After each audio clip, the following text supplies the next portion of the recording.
Assalamualaikum warahmatullahi wabarakatuh. Kembali lagi di acara Bedah Buku bersama Growth Corner dan juga Ruang Tumbuh. Oh ya, sebelumnya di sini saya mau info untuk ibu-ibu, bapak-bapak atau kakak-kakak yang ada di sini, apabila butuh pusat konsultasi psikologi atau terapi pengembangan diri dengan ahlinya, bisa langsung konsultasi ke Ruang Tumbuh atau bisa langsung ke Instagramnya di @ruangtumbuh.id. Nah, karena ke psikolog itu bukan berarti kita nggak bersyukur atau kurang ibadah, tapi ke psikolog adalah ikhtiar kita sebagai manusia untuk kesembuhan dan kedamaian diri. Izinkan saya memperkenalkan diri, saya Puji Septia dari GLSM, dan sebelum kita mulai, kita berdoa dulu dengan keyakinannya masing-masing. Dipersilakan.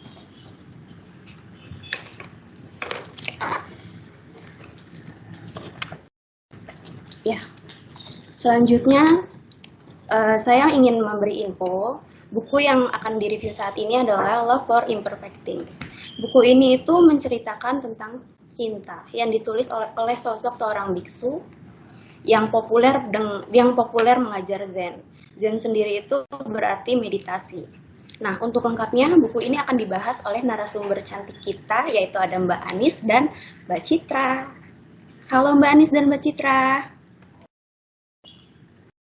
Halo Puji. Iya. Apa kabar? Apa kabar Mbak Anis dan Mbak Citra? I'm good. Ya Mbak Citra sudah berhasil masuk ya? Iya sudah. Maaf saya masih kurang biasa dengan Teams, jadi agak-agak beberapa yang saya pelajari. Iya. Oke, lanjut aja. Dan di sini sebelumnya saya akan membacakan sekilas CV dulu tentang Mbak Anis dan Mbak Citra. Bisa ditampilkan.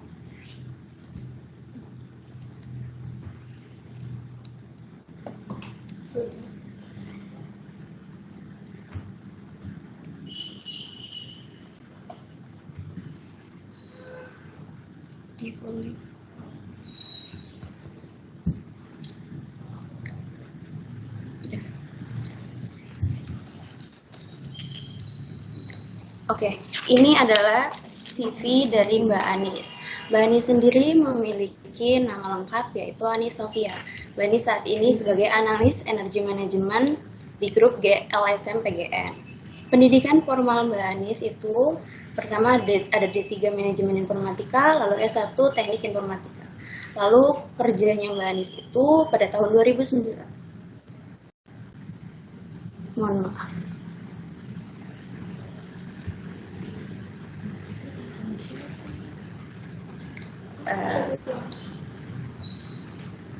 Kita share ulang ya.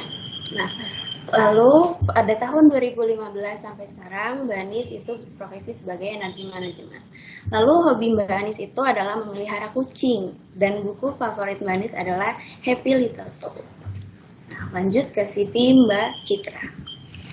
Mbak Citra memiliki nama lengkap yaitu Citra Hati Leomita, MPSI psikolog.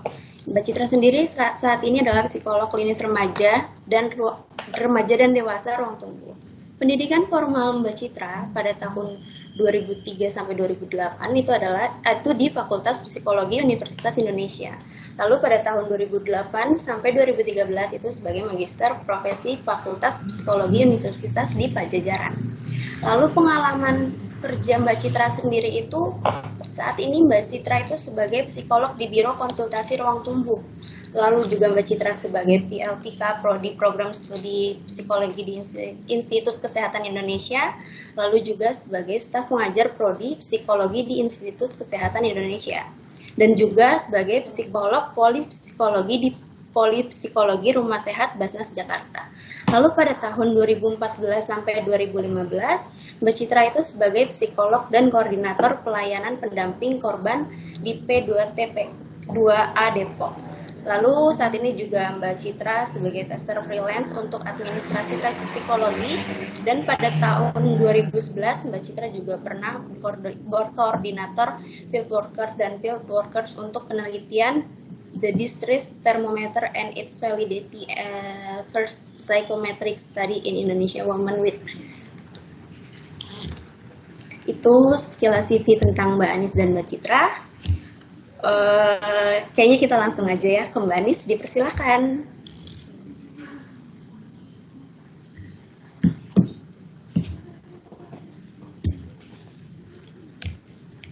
Mbak Nis, maaf masih di mute. Oke, terima kasih. Jadi tadi sedikit perkenalan tentang saya, jadi sedikit banyak, nggak terlalu banyak perubahannya dari awal masuk PGN hingga sekarang, masih bergelut dengan hal yang sama, seperti itu. Oke, Nadia udah muncul ya. Ini akan saya mulai aja. Jadi buku ini adalah salah satu dari 2 buku bestseller dari penulisnya yaitu Haemin Sunim. Selain 1 buku yang lainnya, tapi untuk saat ini kita akan review mengenai buku Love for Imperfect Things atau Mencintai Atas Ketidaksempurnaan. Next, Nadia.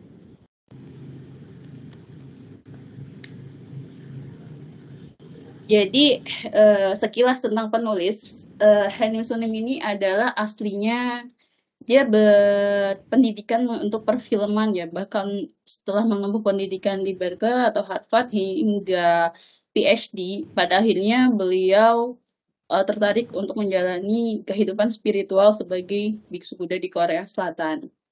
Next, langsung yang ketiga aja, Nadia, halaman ketiga. Oke, pada dasarnya di buku ini terdiri ada 8 chapter, di mana isi buku ini sendiri merupakan kumpulan pengalaman penulis pribadi ataupun hasil mendengarkan dari teman-temannya beliau. Ada beberapa pengalaman yang melibatkan beberapa kejadian beliau dan beberapa dari lingkungannya. Kemudian untuk chapter pertama, ini mengenai tentang self-care. Self-care ini sendiri adalah peduli tentang diri sendiri. Kita bisa lihat bahwa self-care itu, next, Nat.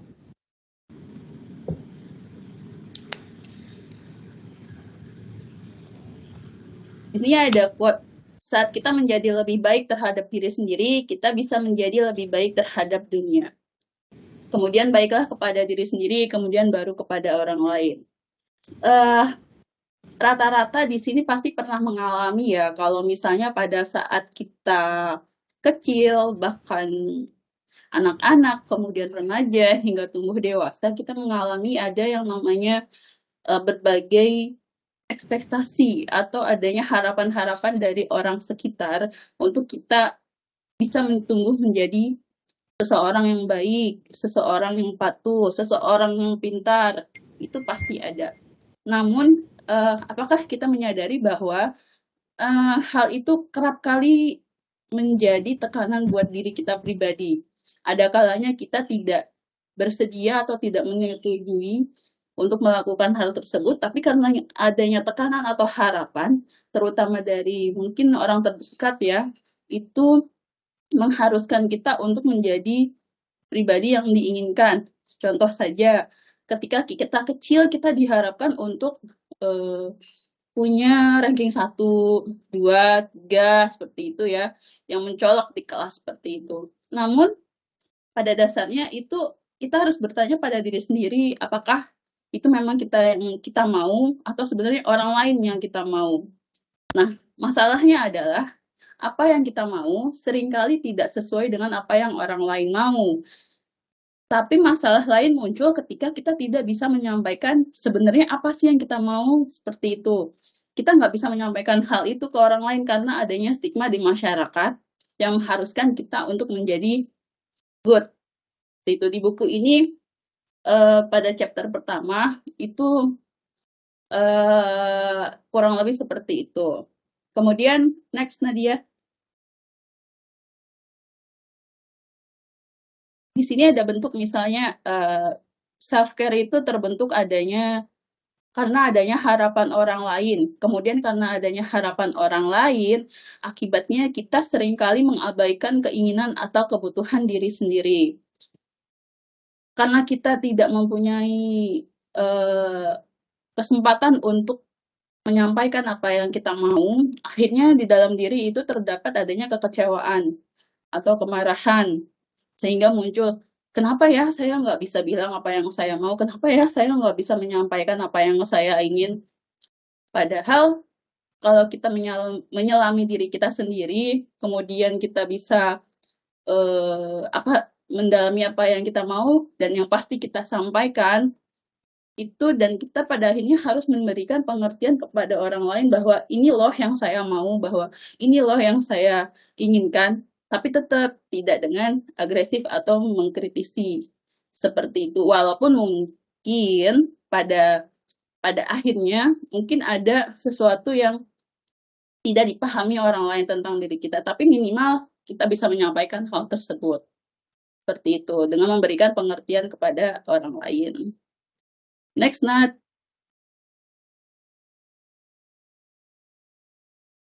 Nah, seperti ada beberapa quote di buku ini pada bab 1, seperti, we don't know what is going on inside on our friends, but we are well aware what is going on inside of ourselves.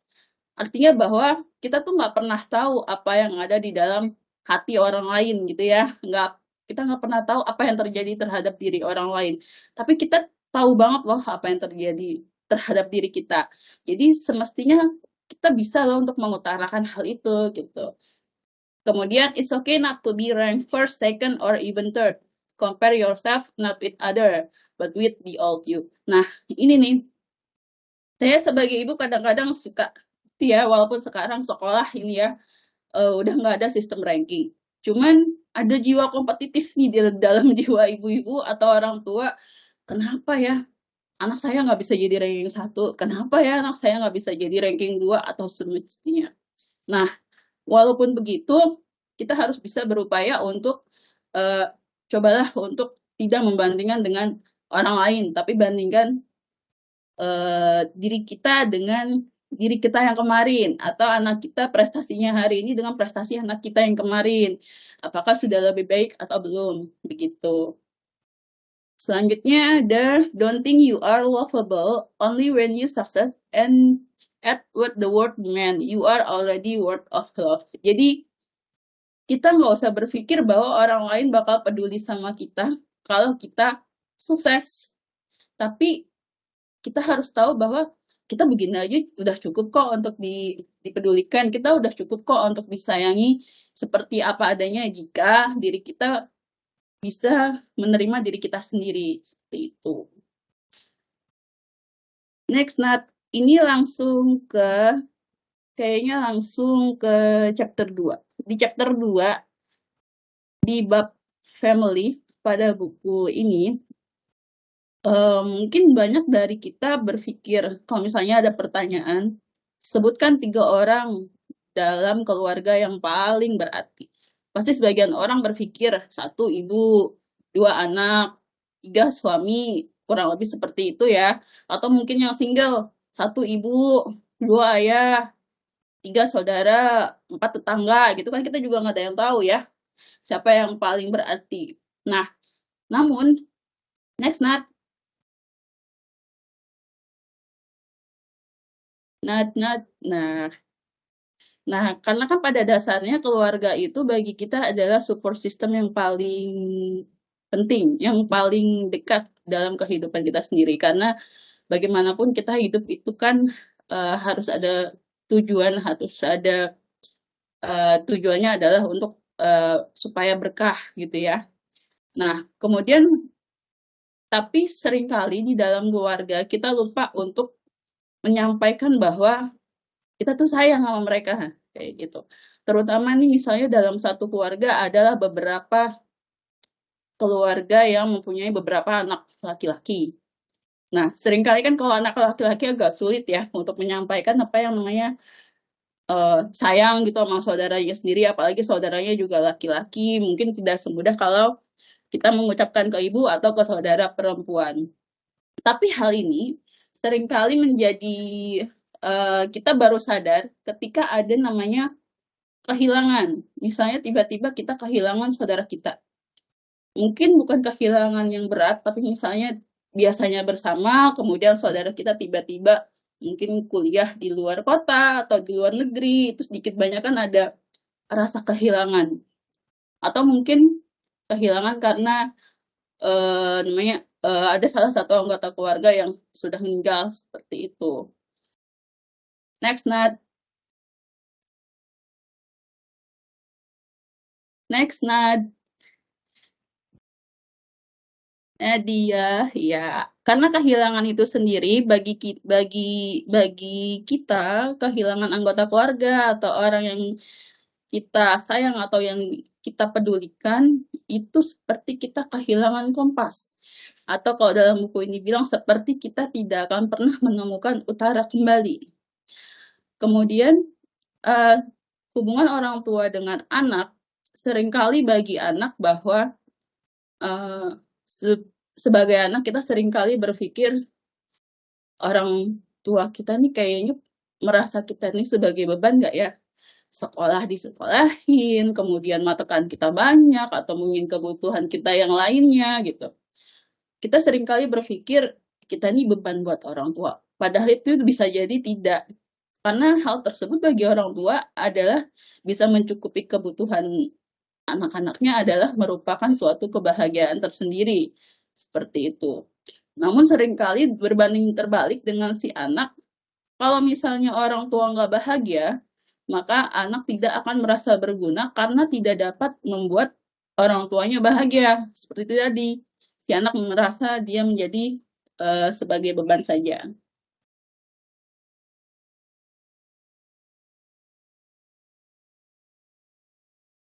Kemudian selanjutnya tentang anak. Bagaimana kita menghadapi anak ya?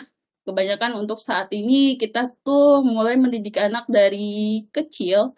Biasanya kita mendidik paling dasar adalah untuk mendidik menjadi mandiri, sosok yang mandiri, baik itu anak laki-laki maupun yang perempuan. Pasti ada tanggung jawabnya. Kemudian kita mengajari bahwa anak-anak itu bisa diajari untuk menyampaikan pilihan, kemudian bertanggung jawab atas pilihannya. Kemudian sebisa mungkin berupaya untuk tidak overprotective.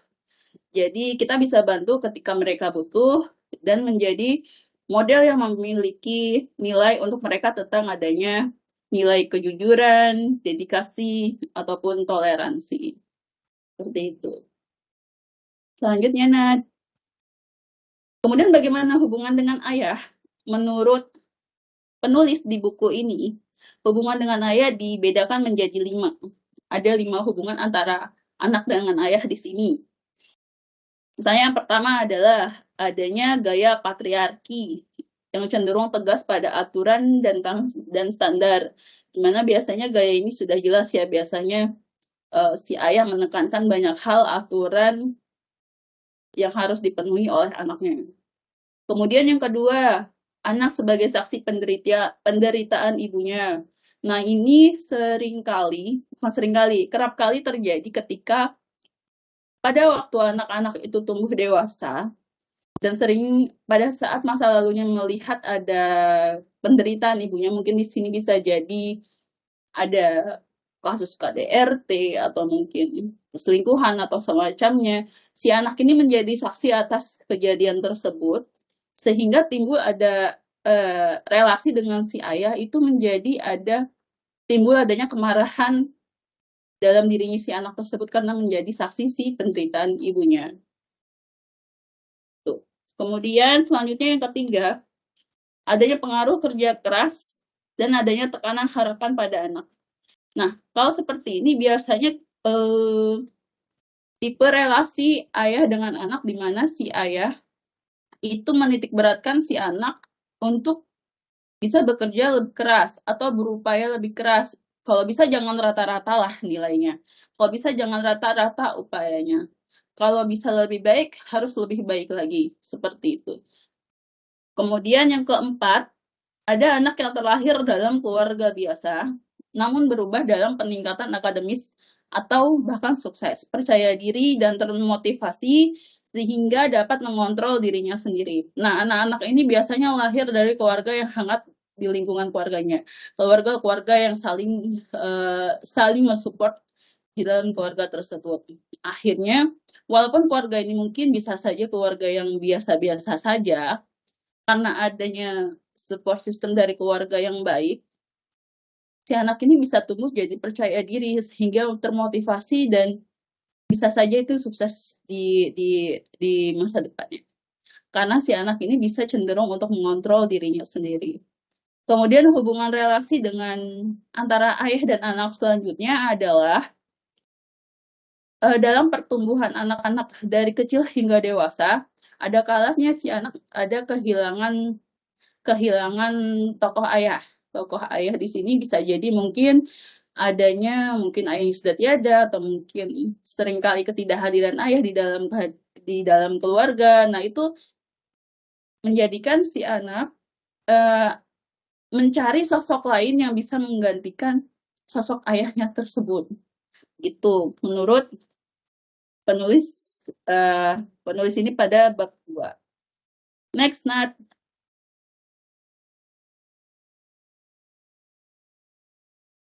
Sekarang lanjut di bab 3. Pada buku ini membahas tentang empati. Biasanya kita mengungkapkan empati itu kepada orang lain, baik teman atau teman kerja atau bahkan orang yang terdekat, itu dalam bentuk apa ya? Biasanya kemungkinan dalam 3 ini ya, dalam bentuk kalimat atau bentuk komunikasi, atau juga bisa dengan uluran tangan, atau juga dengan meluk. Biasanya kalau kalimat atau komunikasi ini kita bisa baik verbal atau non-verbal ya. Biasanya misalnya ada seorang yang sedang mengalami musibah, kemudian kita mengucapkan bela sungkawa atau semacamnya. Kemudian untuk mengulurkan tangan, biasanya ini dilakukan untuk hal-hal yang customer oriented ya. Biasanya kayak di bank, mungkin biasanya kita sering kali misalnya kita terjadi masalah, mungkin ada sedikit curhat-curhat di situ, biasanya orang tersebut mengulurkan tangan. Memeluk biasanya dilakukan oleh orang yang lebih cenderung lebih dekat, bisa keluarga atau mungkin sahabat, seperti itu. Next, Nad. Nah, khusus untuk yang memeluk ini, di buku ini juga ada manfaatnya menurut Anthony Grant, yaitu salah satu profesor of psychology at the University of Sydney. Salah satunya adalah untuk meningkatkan imun, kemudian mengurangi kecemasan dan kesepian karena menurunkan kadar hormon kortisol yang memiliki respon terhadap stres. Kemudian selanjutnya menurunkan tekanan darah. Nah, sedangkan menurut Mbak Karen Grewen, manfaat berpegangan tangan atau berpelukan pasangan kurang lebih sekitar 20 detik ini dapat menurunkan indeks stres hingga setengahnya. Itu menurut Mbak dan Mas di sini.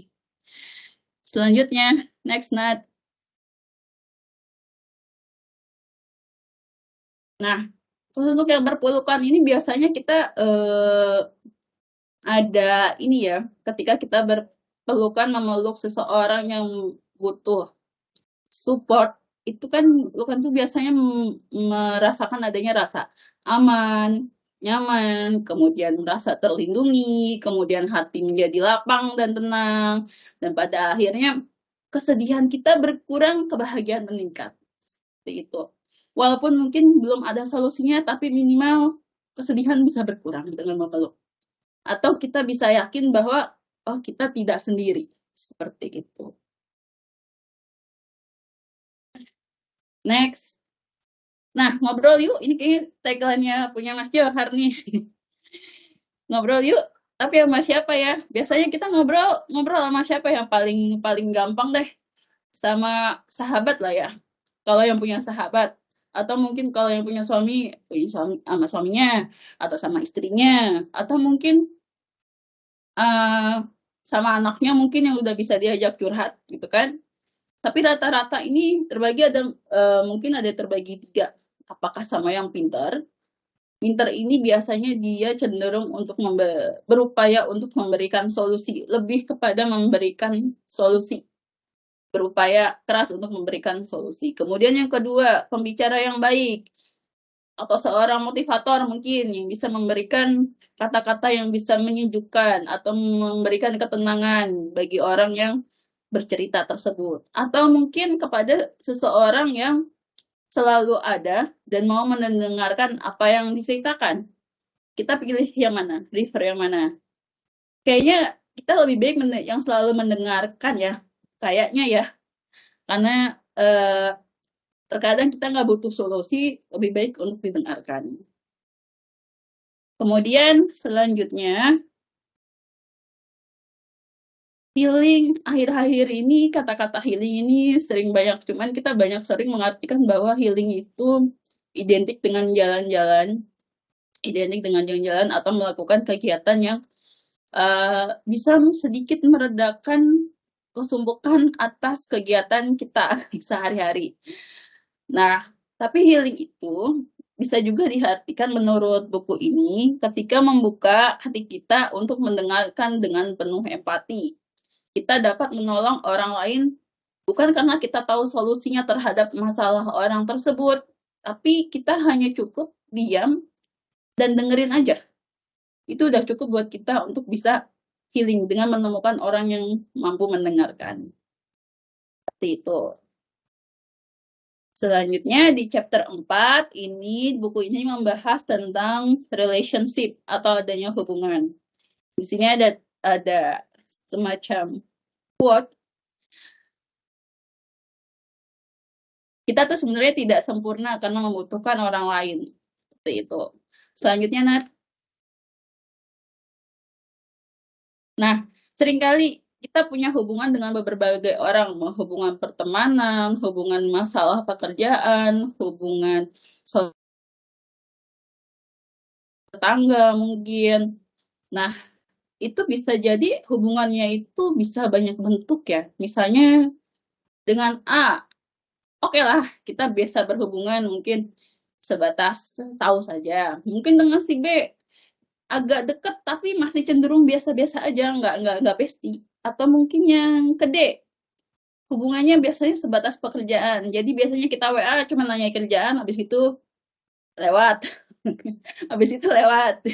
Atau mungkin juga yang hubungan dengan si Elf.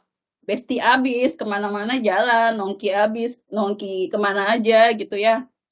Bestie, kemudian mungkin hobi bareng, segala macam. Atau mungkin ya, udah sama sekali nggak mau kenal. Udah putus hubungan lah pokoknya. Begitu. Yang mana biasanya kita mengalami banyak bentuk ini. Next, Nat. Kemudian misalnya kita hubungannya kita nih, kalau kita telisik misalnya sama si Puji, misalnya sama Puji, kayaknya bisa akrab nih, gitu kan. Misalnya aku sama Puji bisa akrab nih. Terus ngapain? Ya udah, kita jangan coba ngontrol, habisin waktu aja bareng, kemudian nanti kita ketemu lagi deh. Itu kayaknya hubungan yang lebih oke ya kalau kayak gitu. Kemudian atau punya hubungan yang kitanya terlalu overthinking.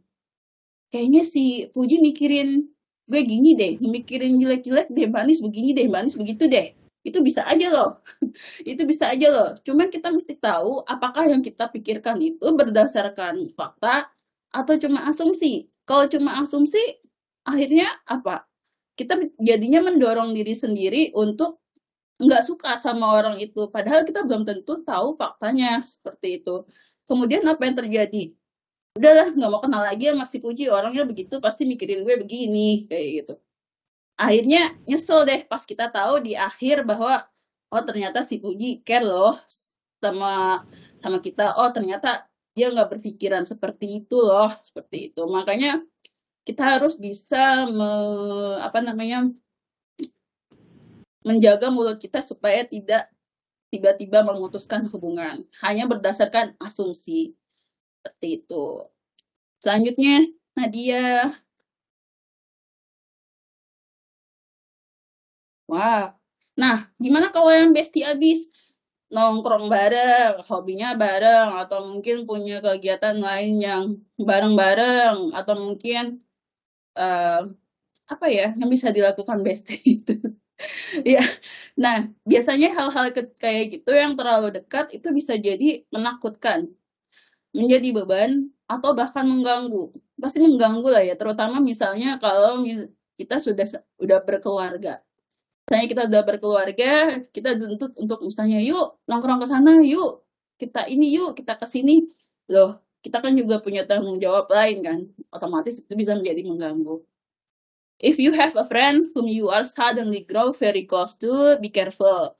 Jadi kalau misalnya kita punya kesalahan, teman baik pun bisa menjadi musuh seperti itu. Jadi untuk membangun relasi dengan orang, kita tuh butuh adanya kepercayaan atau kasih sayang. Kemudian kita nantinya juga pasti bakal lambat laun akan membutuhkan satu sama lain, akhirnya kita bisa ketemu dengan hubungan yang lebih baik. Gitu. Selanjutnya Mbak Nadia. Nah, gimana kalau misalnya kecewa terhadap hubungan tersebut? Misalnya kita punya sahabat, kemudian dalam suatu hal tertentu kita dikecewakan. Bisa kecewanya dalam banyak hal ya, nggak satu. Nah, kita tuh nggak boleh diam. Jadi di buku ini jelaskan bahwa kekecewaan itu kita nggak boleh diam, tapi harus disampaikan. Kita harus menyampaikan rasa kecewa. Misalnya sama Puji lagi nih contohnya. Puji, aku kecewa sama kamu karena kamu satu ini, dua ini, tiga ini. Bisa nggak misalnya kita begini, kayak gitu. Nah, itu disampaikan. Jadi masing-masing itu harus mempunyai pikiran terbuka untuk mengkritisi dan dikritisi tanpa menyakiti. Ya. Kemudian tanyakan juga sama diri sendiri, sebenarnya apa sih yang bikin kita kecewa? Ekspektasi versus realita. Misalnya realitanya tidak sesuai dengan ekspektasi. Nah, biasanya itu yang menimbulkan kekecewaan. Jadi kita harus bisa memahami diri sendiri dulu, kemudian cari cara untuk berdamai dengan diri sendiri dulu, sehingga kita pada akhirnya bisa menerima rasa kecewa tersebut. Begitu, menurut buku ini. Kemudian selanjutnya Nadia.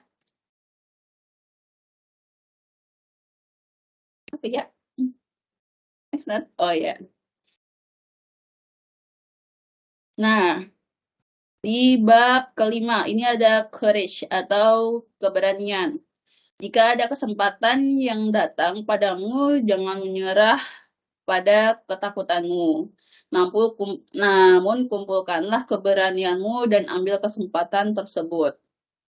Nah, ini biasanya kita seringkali dihadapkan pada beberapa kesempatan yang muncul dalam kehidupan, kesempatan baik gitu ya. Misalnya kita punya kesempatan untuk ditawarin menjadi dosen mungkin kayak gitu. Cuman kita ada ketakutan dan merasa insecurity di situ.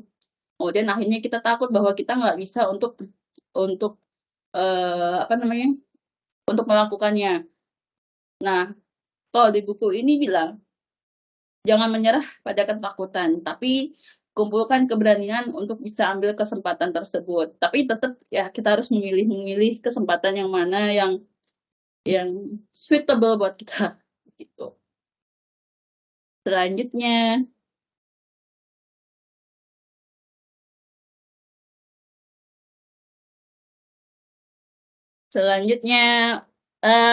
karena terlalu banyak berpikir membuat sulit untuk bertindak, tapi lakukan dan selesaikan. Nah, ini kalau saya bilang ini ada tagline. Tagline ini sedikit curhat, tagline dari suami saya sendiri. Ketika dulu agak susah menyelesaikan kerjaan ya, jadi terlalu overthinking. Suami saya cuma bilang, jangan pikirin terus, kerjain. Gitu aja, simple dalam menohok. Nah, jadinya di sini juga bilang bahwa jangan takut untuk membuat kesalahan. Takut hanya membuatmu tidak belajar dari kesalahan. Karena banyak seorang ahli di bidangnya itu telah melalui banyak kesalahan. Kayak seorang profesor aja sebelum dapat predikat profesor pasti telah melalui banyak percobaan yang gagal segala macam. Nah, pada akhirnya dia menemukan di akhir menemukan bahwa kesalahan-kesalahan tersebut yang menjadikan keberhasilannya saat ini seperti itu. Jadi nggak usah takut salah, nggak usah terlalu banyak dipikirin, lakukan aja apa yang ada sekarang yang bisa dilakukan. Menurut buku ini. Selanjutnya,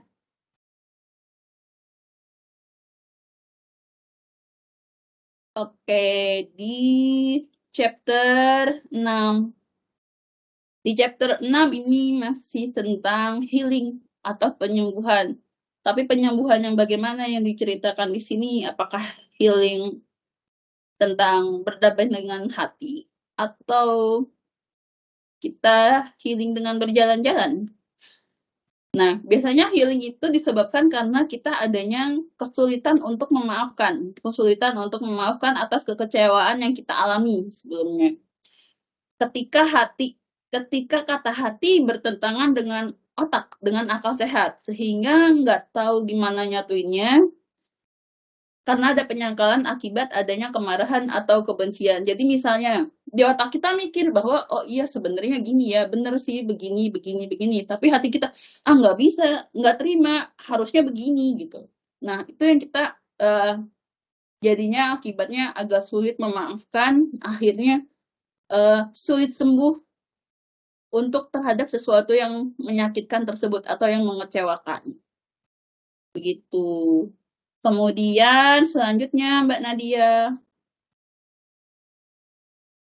Di sini ada quote dari siapa ini? Bacanya saya susah juga. Thich Nhat Hanh. Beliau ini adalah seorang Master Zen Buddha ya, temannya si penulis ini pada saat menjalani kehidupan spiritual sebagai biksu. Only true understanding can bring about forgiveness. All this kind of understanding is possible when you see the suffering of others. Jadi kita bisa memahami tentang adanya untuk memaafkan, dan memaafkan itu bisa kita pahami ketika kita mengetahui bahwa orang lain itu juga mengalaminya. Kita bisa memaafkan diri kita karena kita tahu bahwa orang lain pun juga ngalamin kok, seperti itu. Selanjutnya Mbak. Nah, kalau ini agak nyabut sedikit dari Kompas ya, bukan di buku. Jadi kalau dari ini, self healing adalah proses untuk menyembuhkan luka dari luka batin yang kita miliki dengan bantuan kekuatan dalam diri kita. Tujuan dari self healing sendiri adalah untuk memahami diri sendiri, menerima ketidaksempurnaan, dan membentuk pikiran positif dari apa yang telah terjadi. Jadi sebenarnya kalau self healing kita dirasakan, seringkali kita bicara tentang healing, udah jalan-jalan kemana-mana, tapi pas balik, kok kayaknya masih sumpuk-sumpuk juga ya, kok kayaknya nggak refresh juga ya. Nah, mungkin aja bisa healingnya tuh nggak berhasil. Nah, gimana kita bisa tahu bahwa healingnya itu berhasil? Kita akan menjadi pribadi yang lebih tegar dalam menghadapi kesulitan, kegagalan, atau trauma di masa lalu. 2, memandang bahwa masalah yang ada dalam hidup dapat memberikan pembelajaran yang tidak diajarkan oleh siapapun, melainkan diri sendiri. Bagaimanapun setelah self-healing itu kita diharapkan untuk menjadi pribadi yang lebih baik, tidak mengulang kesalahan yang sama.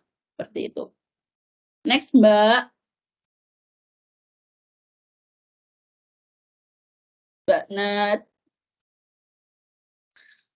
Kemudian gimana dengan depresi? Orang seringkali bilang bahwa aduh depresi. Cuman kalau di buku ini ada dilihat dari cara berpikir otak manusia, sifat dasar cara berpikir manusia, ada 3 saran untuk melawan depresi. Yaitu 1, anggap masalah tersebut seperti awan besar yang pada akhirnya akan hilang. Jadi kita berpikir bahwa masalah itu tuh awan gede, tapi tanpa ditambahin dengan beberapa pikiran macam-macam di antara awan itu. Kalau kita tambahkan beberapa pikiran macam-macam di awan itu, akhirnya akan kacau sendiri. Awan itu tidak akan pernah menghilang dari pikiran kita. Begitu yang pertama. Kemudian depresi karena komentar atau tanggapan negatif orang lain. Nah, biasanya nih komentar ini baik verbal atau non-verbal ya. Nah, ini kan biasanya anggapan orang lain itu berdasar POV atau point of view-nya orang tersebut terhadap kita, yang menginginkan bahwa apa yang mereka anggap itu beneran terjadi terhadap kita. Padahal kalau kita memikirkan hal tersebut terus-menerus, bisa jadi kita menjadi objek yang sesuai dengan apa yang mereka bayangkan gitu. Jadi kenyataan. Nah, kalau seperti itu kita abaikan saja dan jangan biarkan mereka berpikir bisa mengontrol diri kita. Begitu. Kemudian yang ketiga, kita punya pikiran negatif, kebanyakan pikiran atau overthinking.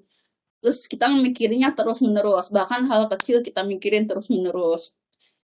Nah, kita bisa mengalihkan pikiran-pikiran negatif tersebut ke hal yang lebih positif. Misalnya, untuk sekarang, daripada kita memikirkan apa yang dibicarakan orang lain, lebih baik kita fokus sama kerjaan kita sekarang. Mungkin kita fokus mendidik anak kita, atau kita fokus membahagiakan diri sendiri, seperti itu. Kemudian, selanjutnya,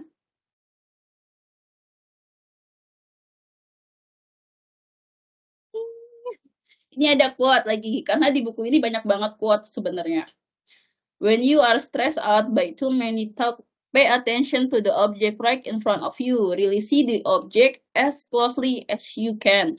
When you focus on something in front of you, your thoughts naturally stop because the mind cannot do two things at once. Jadi ya itu tadi, kita nggak usah terlalu banyak memikirkan hal lain, fokus saja sama yang ada di depan. Karena jika kita melakukan hal apa yang positif kita lakukan sekarang, biasanya itu akan pikiran yang negatif lainnya otomatis berhenti, naturally stop gitu. Kemudian, if you think about only your own problem, they seem big and unique to you, and you can become depressed. But if you begin to care about the problems of others, you realize that you are neither big or unique. Jadi kita bisa berpikir bahwa kita nih punya masalah sekarang. Kita berpikir pada saat itu, oh masalah gue gede banget nih, gak bisa nih solvingnya nih. Aduh gimana ya, gini-gini. Cuman kita harus berpikir bahwa orang lain bisa punya masalah yang sama atau bahkan lebih besar dari kita. Masalah kita tuh bisa jadi nggak unik. Masalah kita tuh nggak sebesar itu sebenarnya kalau kita melihat case orang lain gitu. Jadi dengan pemahaman seperti itu diharapkan bahwa masalah yang kita alami bisa kok kita selesaikan gitu kan. Soalnya masalah orang lain lebih besar begitu. Next slide.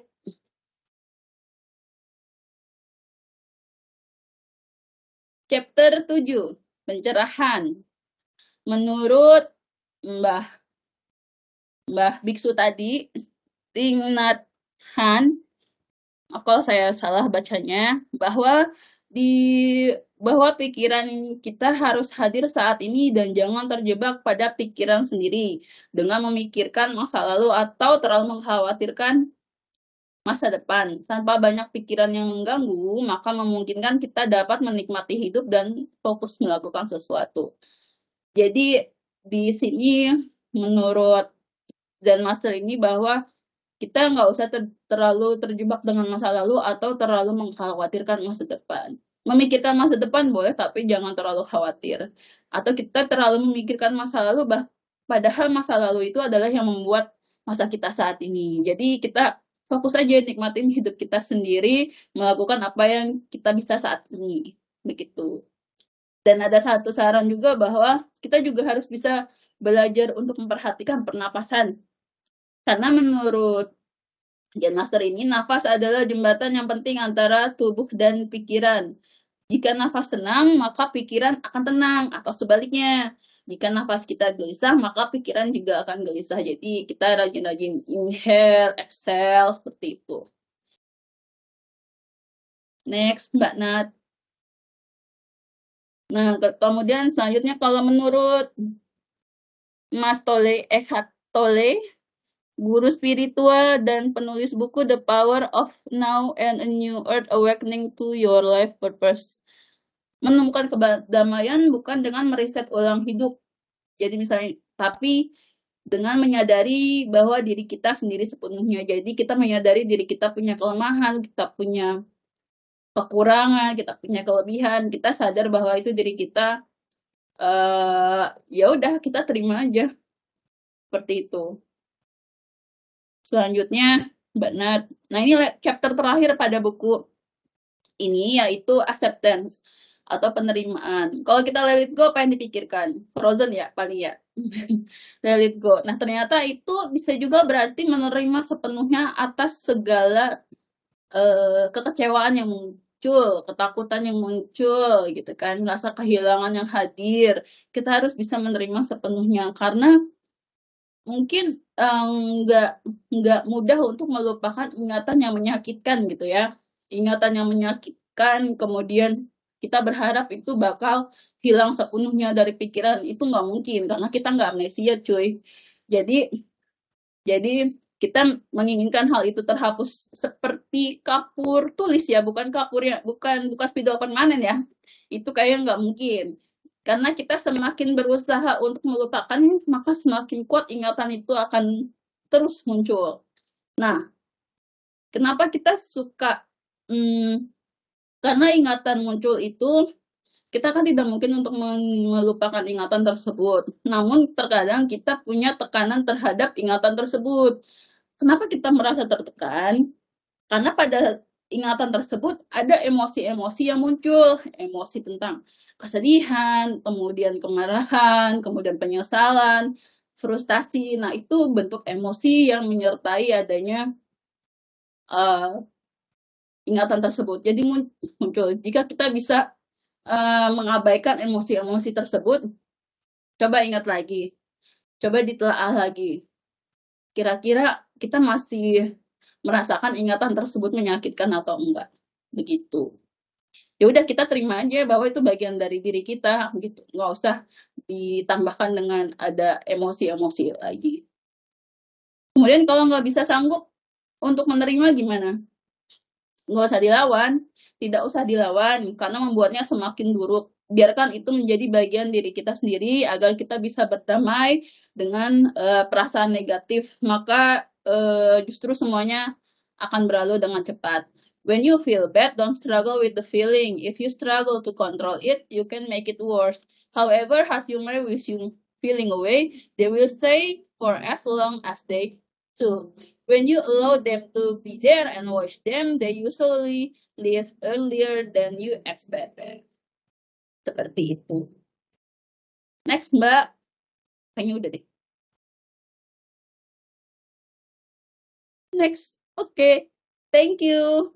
Demikian yang bisa saya sampaikan, Mbak Puji dan para partisipan semua. Semoga bisa bermanfaat.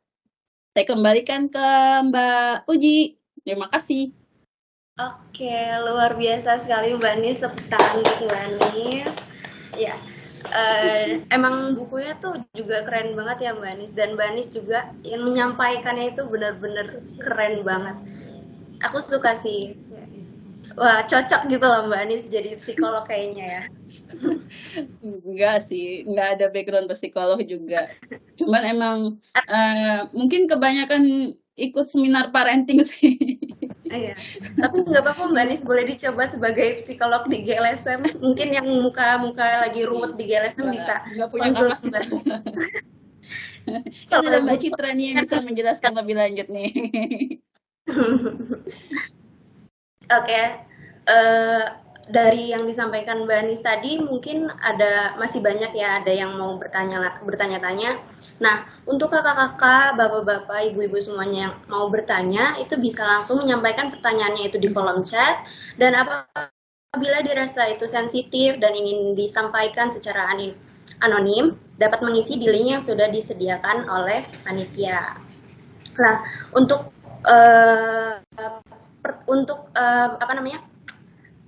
penanya yang beruntung, nanti akan ada hadiah menarik dari panitia.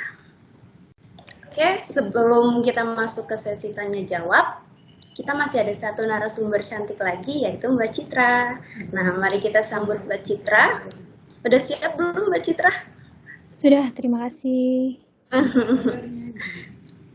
Apa? Tapi kabar baik kan Mbak Citra? Baik, alhamdulillah. Apakah suara saya cerah sih, cantik sekali dua-duanya narasumber kita ini. Oke, kita lanjut aja ya. Dipersilakan Mbak Citra. Ya, baik. Terima kasih. untuk semuanya. Apa kabar? Selamat pagi. Salam sejahtera untuk semuanya. Assalamualaikum.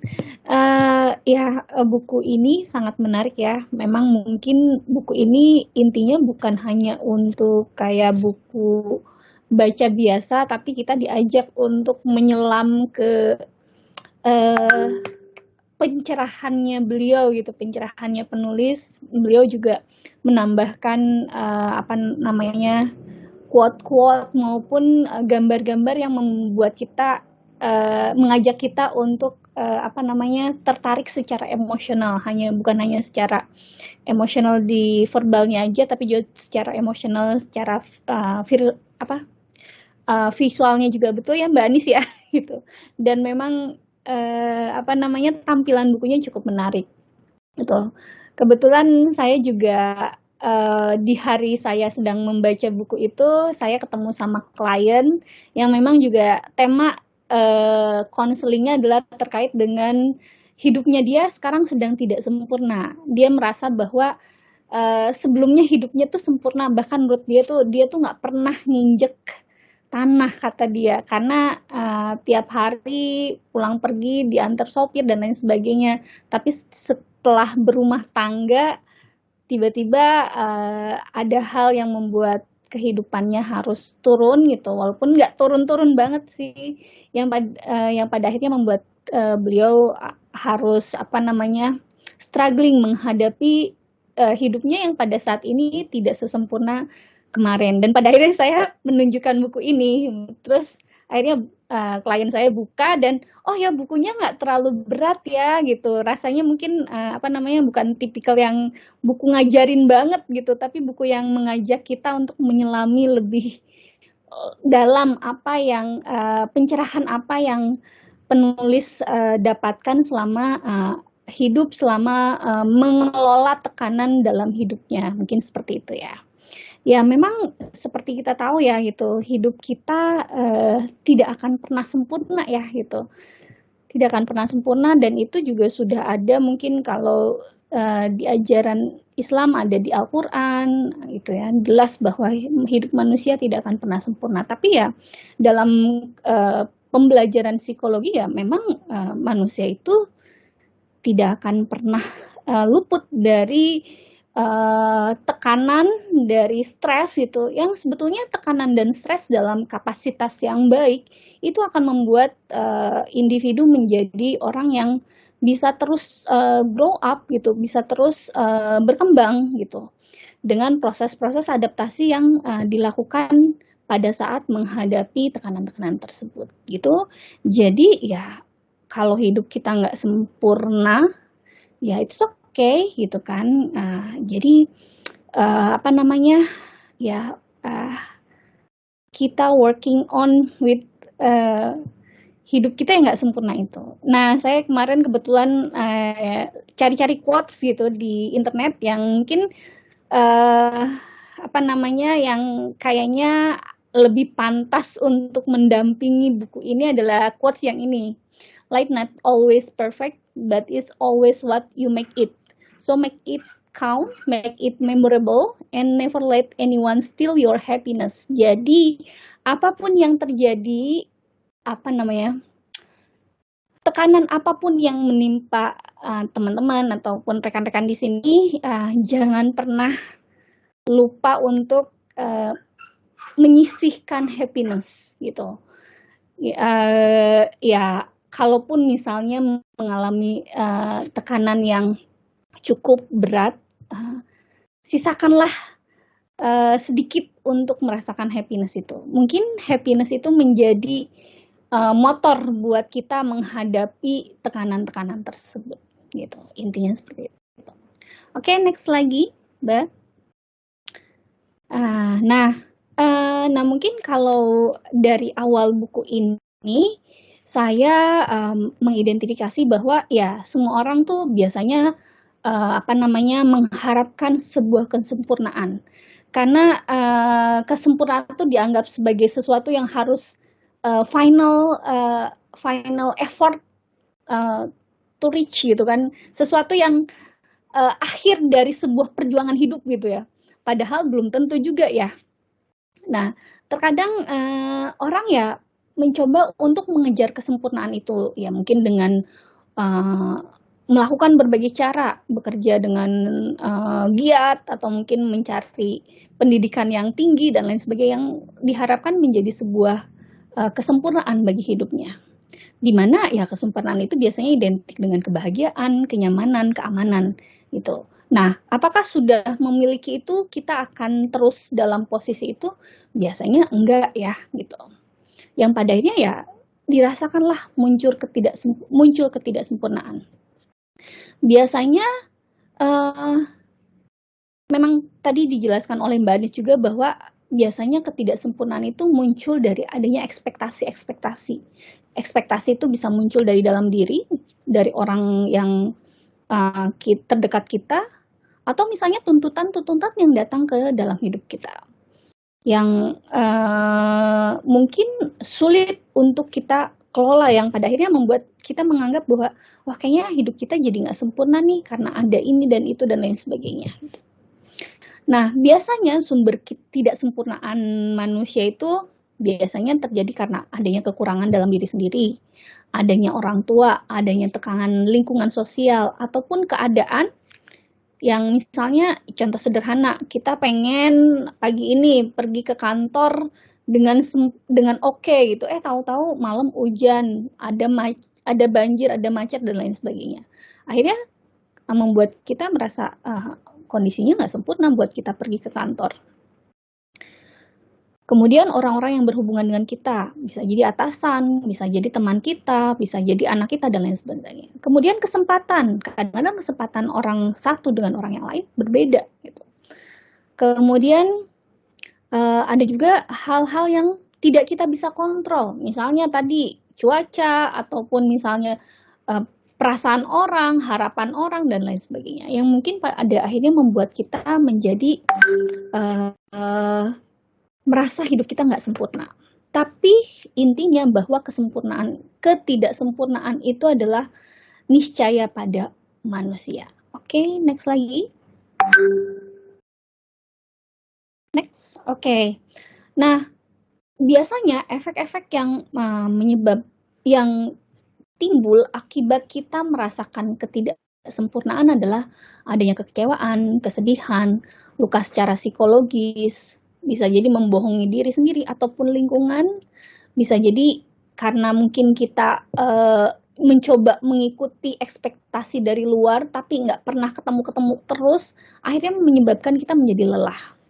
Yang pada akhirnya mungkin bisa menjadi membenci diri sendiri dan sulit untuk melakukan untuk mengaktualisasikan diri kita gitu. Yang pada akhirnya kita pengen ini kok rasanya saya nggak bisa, rasanya dan lain sebagainya. Nah, sebetulnya tadi mungkin sudah dibahas oleh Mbak Anis gitu, bahwa dalam buku ini yang menjadi poin utamanya ada 8 hal. Yang pertama tadi Mbak Ani sudah menjelaskan dengan panjang lebar tentang memelihara diri sendiri. Memelihara diri sendiri adalah memang sesuatu yang terkadang kurang kita sadari, tapi mungkin itu harus dilakukan. Memelihara diri sendiri itu yang paling sederhana adalah kita tahu kapan tuntutan orang lain itu terlalu berat buat kita. Dan bagaimana melindungi diri kita dari tuntutan tersebut, paling sederhana.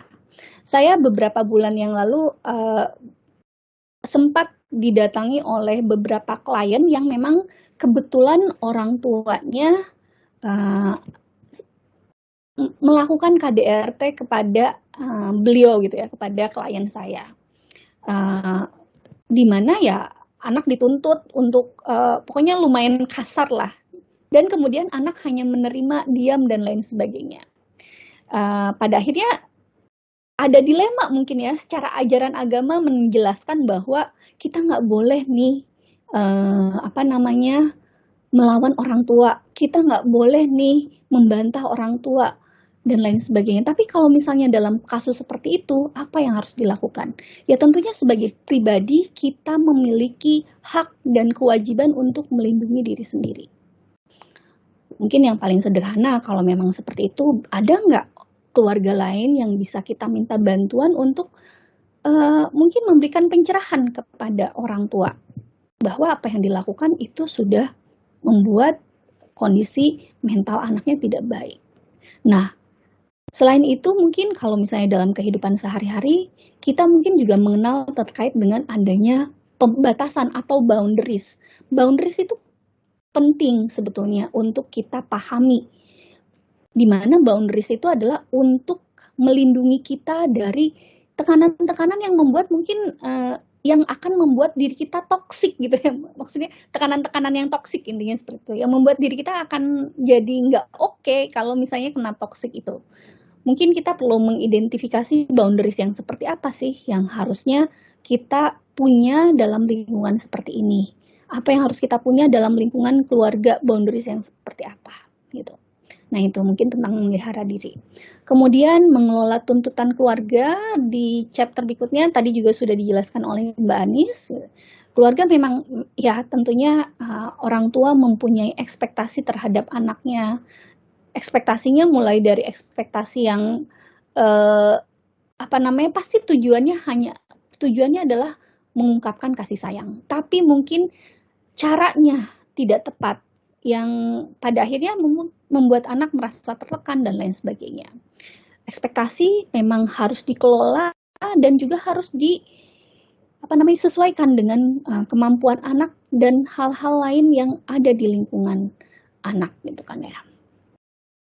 Nah, kemudian di berikutnya kita juga diajarkan untuk menghormati eksistensi dan pilihan diri maupun orang lain. Terkadang misalnya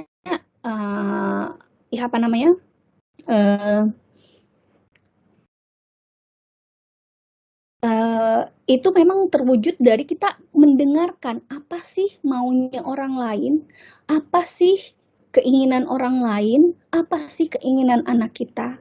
Nah, dengan keinginan biasanya ya orang mempertahankan eksistensinya, mempertahankan keberadaannya gitu. Nah, dengan pilihan juga ya itu menjadikan gue tuh ini loh gitu, ini pilihan gue karena gue adalah diri gue yang seperti ini, makanya gue memilih ini gitu. Nah, jadi menghormati eksistensi orang yang ada di lingkungan kita adalah inti dari kita melakukan empati kepada orang itu. Nah, tapi gimana kalau misalnya anak kecil apakah sudah dibolehkan memiliki pilihan? Tentunya kalau masih kecil, masih dalam proses berkembang, masih dalam proses memahami dunia, tentunya orang tua wajib untuk mendampingi. Di awal mungkin kita mengarahkan mereka cukup dengan ketat, tapi semakin kita mengajarkan bagaimana melakukan pilihan dengan benar, melakukan pilihan dengan bertanggung jawab, mungkin ke depannya kita akan lebih tidak terlalu ketat mendampingi mereka untuk memilih sesuatu. Tapi kalau misalnya mereka masih kecil ya tentunya kita harus memberikan pendampingan. Tapi kita juga mengajarkan bagaimana kepada mereka memilih dengan tepat, memilih dengan bertanggung jawab, dan lain sebagainya. Nah, kemudian yang keempat terkait dengan hubungan. Nah, memang hal yang membuat rusak hubungan gitu ya, adalah asumsi. Hubungan tuh, jangan salah, hubungan itu adalah proses interaksi yang harus dipertanggungjawabi oleh kedua belah pihak. Misalnya contoh, suami dan istri. Suami dan istri memiliki tanggung jawab untuk menjaga relasi di antara mereka. Karena yaitu, hubungan bisa baik adalah tanggung jawab bersama orang yang ada di dalam hubungan tersebut. Misalnya hubungan dengan atasan dan bawahan. Tentunya juga untuk menjaganya adalah tanggung jawab atasan maupun bawahan tersebut misalnya. Jadi, relasi adalah sesuatu yang harus dijaga oleh kedua belah pihak.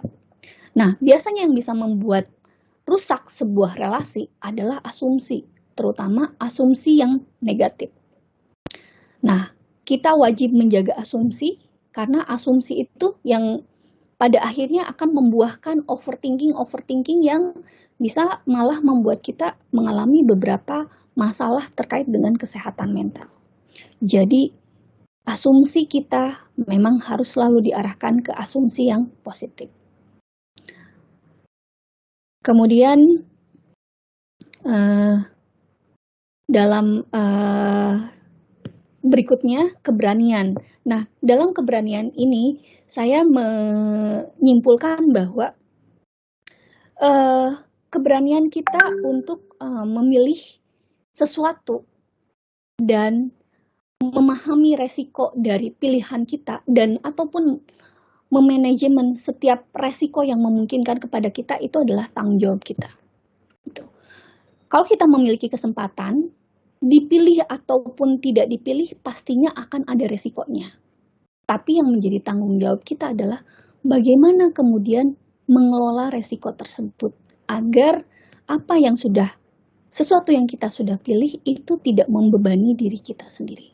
Nah, tentunya dalam memilih sesuatu hal, kita harus memiliki keberanian agar kita bisa berani untuk mengambil tindakan. Intinya seperti itu. Oke, next lagi. Next. Oke. Nah, untuk yang berikutnya. Nah, ya ini ya, berani memilih resiko ya, yang tadi sebetulnya mungkin. Kemudian yang selanjutnya adalah memaafkan diri sendiri ataupun orang lain yang menyakiti diri kita gitu ya. Di chapter berikutnya terkait dengan penyembuhan ya, ke-6. Nah, memang mungkin apapun yang ketika kita berinteraksi ada hal-hal yang mungkin terkadang tidak sengaja dilakukan oleh orang lain dan itu mempengaruhi perasaan kita ataupun emosi kita.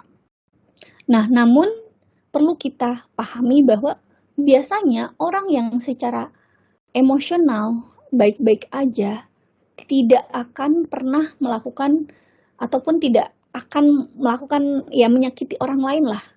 Biasanya kalau orang yang mungkin melakukan ya menyakiti orang lain dan lain sebagainya, biasanya diri mereka juga ada sesuatu yang mungkin kurang puas, ada sesuatu yang tidak nyaman pada dirinya sendiri, yang itu pada akhirnya bisa jadi terproyeksikan kepada kita atau menjadikan kita ya sebagai sebab akibatnya gitu. Nah, mungkin yang perlu kita pahami adalah bahwa memaafkan adalah proses awal untuk kita sembuh dari luka batin. Memaafkan itu sebetulnya bukan untuk orang yang berbuat salah kepada kita, tapi untuk diri kita sendiri, gitu ya. Dan kita pun menurut penulisnya, kita diajak untuk orang ini tuh bermasalah loh, sampai pada akhirnya membuat kita merasa luka. Jadi, cobalah pahami dia sebagai keseluruhan dia sebagai manusia yang memiliki luka juga, di mana luka itu akhirnya menyerang kita juga, gitu. Menyerang kita ya sebagai temannya atau sebagai anaknya dan lain sebagainya. Jadi, maafkanlah dia dengan segala kekurangannya, di mana pemaafan itu akan berguna bagi kita dalam proses penyembuhan kita, gitu intinya. Kemudian dalam chapter pencerahan, kita diajarkan untuk fokus pada saat ini dan di sini, gitu, here and now, gitu. Hindari terjebak untuk di masa lalu yang membuat kita mungkin akhirnya tidak bisa mengaktualisasikan diri kita, tidak bisa mengeluarkan potensi kita dan lain sebagainya. Ataupun terlalu fokus pada masa depan yang pada akhirnya membuat kita menjadi cemas, membuat kita jadi ngerasa aduh nanti masa depan gimana ya. Makanya mungkin jadi hal-hal yang membuat kita jadi nggak nyaman secara psikologis. Nah, di terakhir kita juga didorong untuk menerima diri kita apa adanya. Ya, diri kita tidak akan pernah sempurna, sesempurna yang kita harapkan, tapi syukuri saja apa yang sudah ada di dalam diri kita, dan bagaimana memanage kekurangan-kekurangan dalam diri kita untuk membuat kita bisa tetap produktif dan baik dalam kehidupan ini, gitu. Mungkin itu yang saya dapatkan kesimpulannya dari pembahasan buku terkait dengan Love Imperfect ini. Nah, ini salah satu quote yang ada di buku juga. Kebebasan sejati berarti terbebas dari rasa gelisah akan ketidaksempurnaan. Ini oke, next lagi, mungkin sedikit lagi. Nah, sebetulnya mungkin saya kemarin ingin fokus ke arah sini.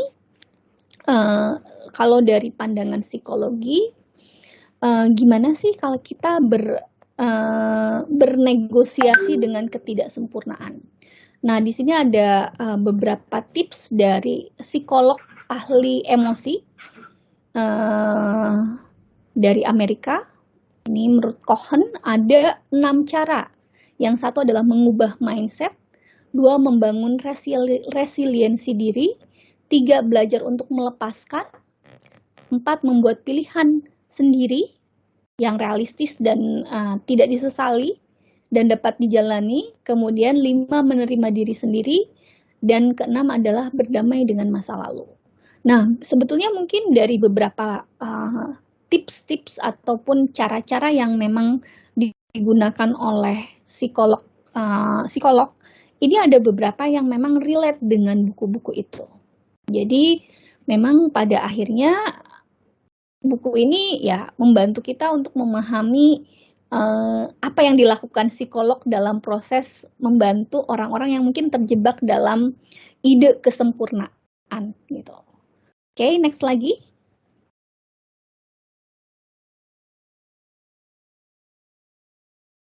Nah, ini mengubah pola pikir.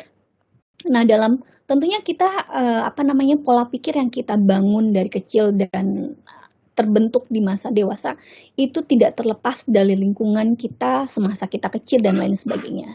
Tentunya dalam proses kita besar ada harapan orang tua yang disematkan kepada diri kita dan lain sebagainya. Tapi mungkin harapan-harapan yang disematkan kepada orang tua kepada kita mungkin ada beberapa yang membuat kita jadi ngerasa nggak oke nih. Gitu.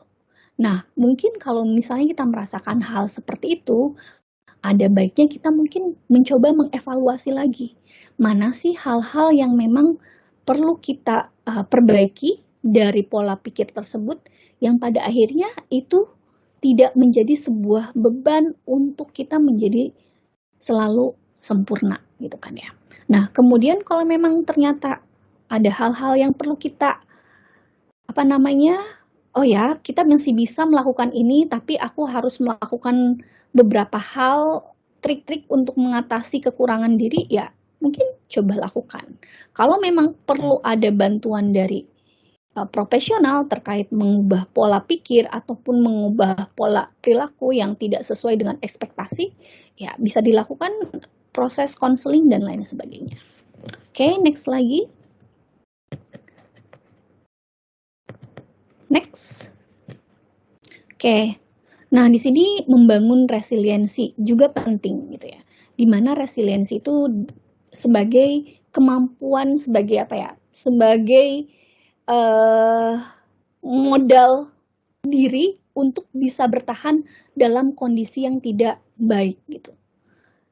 Tentunya resiliensi itu bukan sesuatu yang sudah ada di dalam diri sejak lahir. Resiliensi itu adalah sesuatu yang dikembangkan oleh manusia sepanjang hidupnya tentunya ya. Karena pastinya tekanan di masa kecil, di masa remaja, di masa dewasa awal gitu ya, di masa sudah tua tentunya akan berbeda. Oleh sebab itu resiliensi tentunya harus dikembangkan terus sepanjang hidup. Di mana ya resiliensi itu ya kemampuan kita untuk bertahan menghadapi kesulitan dan kita bisa melontar gitu, apa namanya, tetap bisa mengatasi kesulitan-kesulitan tersebut. Oke. Nah, dalam berdasarkan penelitian memang resiliensi itu membantu kita untuk mempertahankan kesejahteraan psikologis kita.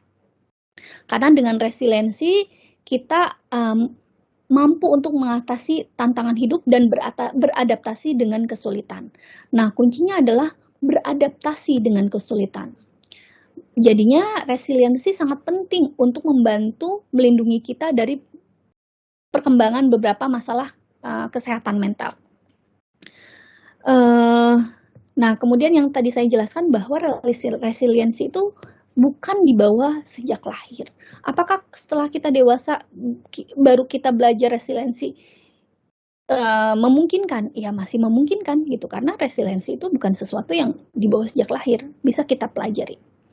Nah, oke, next lagi.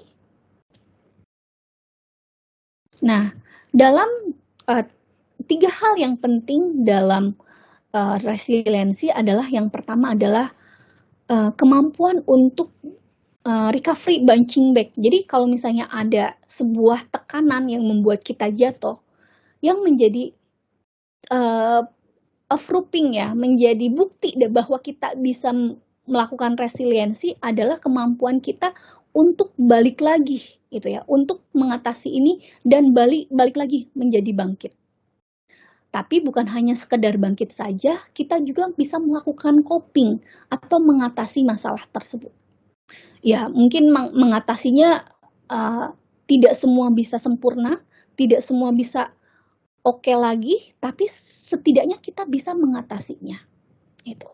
Dan kemudian bouncing forward. Jadi kita juga bisa ya punya punya rencana ke depannya ataupun punya antisipasi ke depannya gimana ya untuk mengatasi masalah tersebut. Jadi tadi dalam resiliensi ada 3 hal ini. Oke, next lagi. Nah, di sini dijelaskan bahwa sebetulnya dalam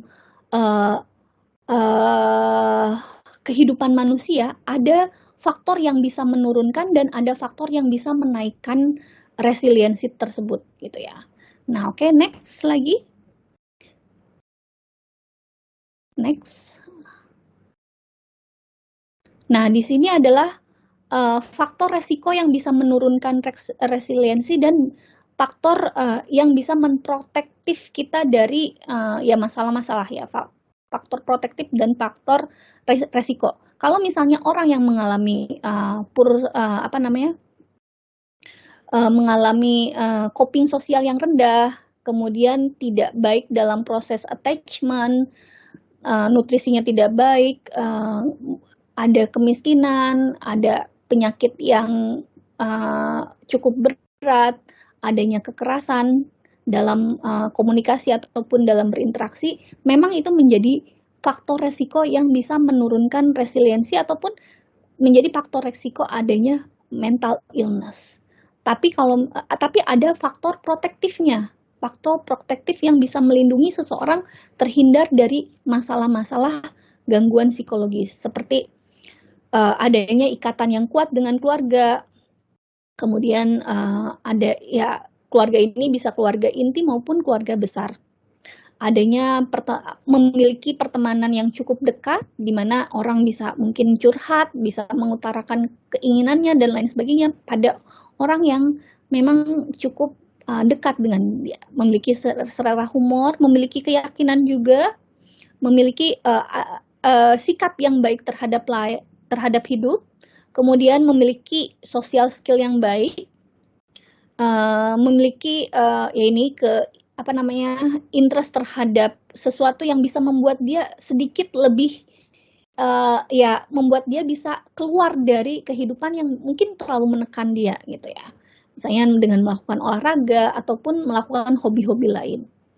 Memiliki tujuan pribadi, memiliki lingkungan keluarga yang baik gitu ya, lingkungan rumah yang baik, dan memiliki kemampuan problem solving. Nah, ini adalah faktor-faktor protektif yang bisa membuat manusia atau seseorang sehat secara mental dan bisa meningkatkan resiliensi pada seseorang. Oke, next lagi.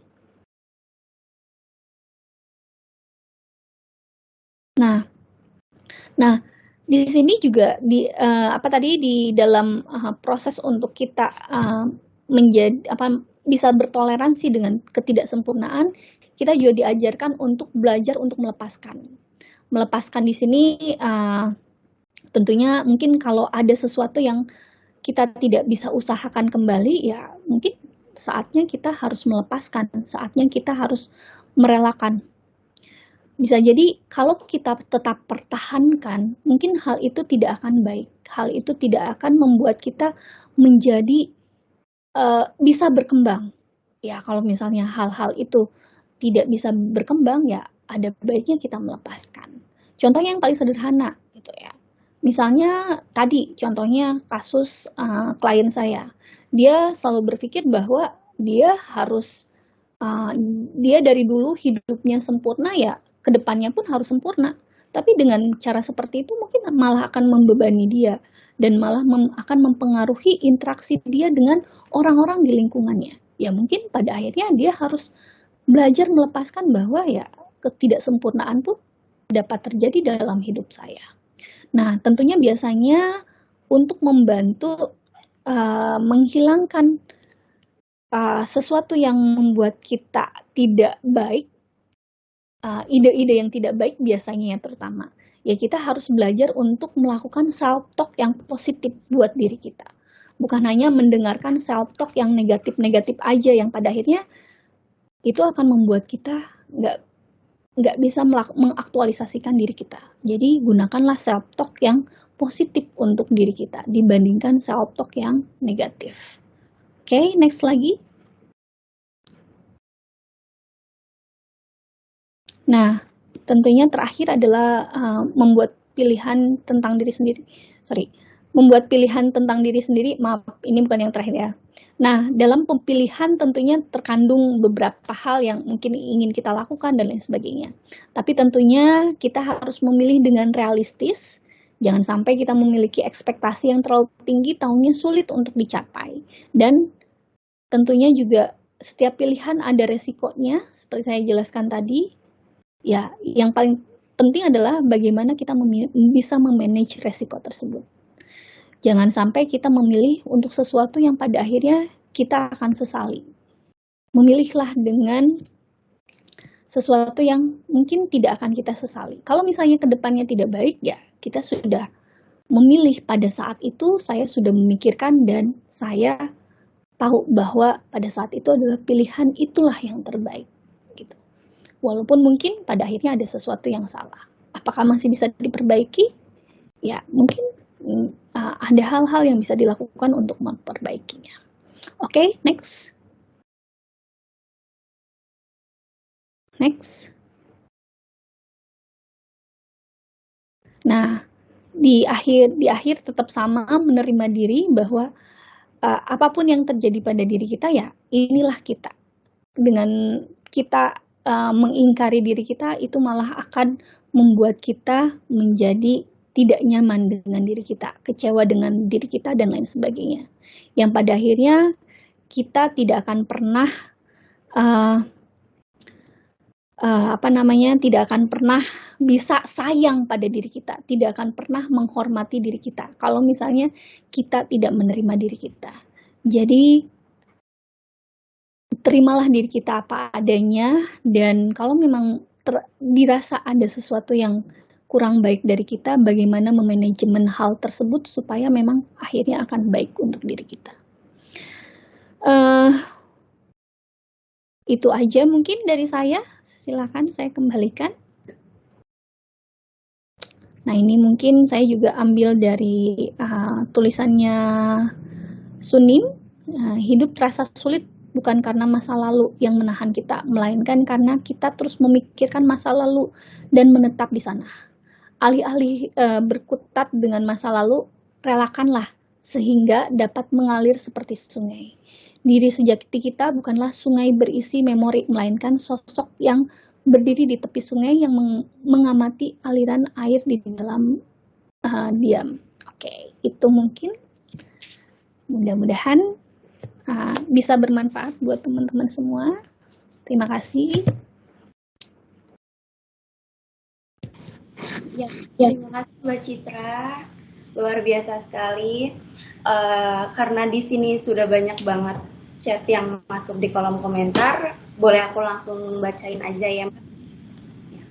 Yang pertama itu ada pertanyaan dari anonim. Sebelumnya terima kasih Kak Ani sudah mengulas buku yang memberikan tambahan wawasan. Saya mau tanya Kak, saat ini saya masih shock karena belum mencintai WFO, karena sudah terbiasa WFH. Bagaimana caranya biar saya perlahan bisa menyesuaikan WFO?